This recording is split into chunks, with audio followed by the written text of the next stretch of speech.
عشان الواحد ما يبقاش طالع كده بره كأنه بس ثيوريتيكال يعني ومتعلم العلم من الكتب وما يعرفش الحياة. فطبعا التريننج اللي الطلبه ولادنا بيعملوه من اول سنه تانية، وفي طلبه من زمايلكم عملوها من سنه اولى، التريننج اللي في الصيف اللي حتى شادوينج. وانا كتبت ريفرنس لاتر وجوابات توصيه لكتير من ولادنا وبناتنا في الجلاله ان هم يروحوا يعملوا تريننج في اماكن ذات ثقل، يعني سواء عالميا او في المنطقه بتاعتنا في المنطقه العربيه. يعني دي مهمه جدا ان الواحد يعني دايما يحط في دماغه ان هو طبيب بشري، فلازم يبقى عنده الوصله بين البشر يعني. صح. ولازم يبقى عنده الإنسانية، وفي نفس الوقت عدم التعاطف قوي الإنساني اللي يخليه ما يقدرش يحكم صح. يعني يبقى وقت الديسيجن ياخد الديسيجن ميكينج صح للإنسان ده، فهو باصص إنسانية، لكن في نفس الوقت مش هيقعد يعيط جنب العيان لأنه كده مش هيفيد العيان. هو لازم ياخد القرار اللي مع إنه متعاطف جدا معاه، لكن هو وياخد القرار الصح. دي بقى الكوميونيكيشن سكيلز، او ان هو ازاي يبقى يكنترول يعني. حلو قوي.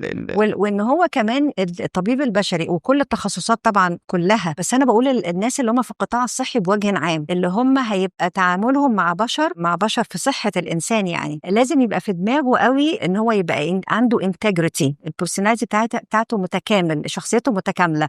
يعني ما ينفعش يغش في الامتحان، ما ينفعش يدخل يقول انا مش هذاكر الحتة دي عشان دي صعبة، لان هو هيبقى قدامه جسم بشري، الانسان جاي له يشتكي مش هيقول له انا والله كنت غايب ما كنتش بحب الحتة دي ما حضرتش المحاضرة دي والله، او يفتي، يعني ما ينفعش يعمل كده. فهو يبقى عارف واثق من نفسه جدا. هو طبيب بشري، هيبقى هو الطبيب البشري هو يعني جند من جنود الله، ربنا اكرمه بان هو هيبقى وسيله ان الانسان ده يشفى او يتحسن، يشفى صح. تماما او يتحسن صح. يعني هيحسن الكواليتي اوف لايف زي ما بيقولوا. فهو لازم يبقى حاسس بالثقه وبيفكر نفسه دايما ان انا عليا مسؤوليه جامده جدا، فلازم ابقى قدها.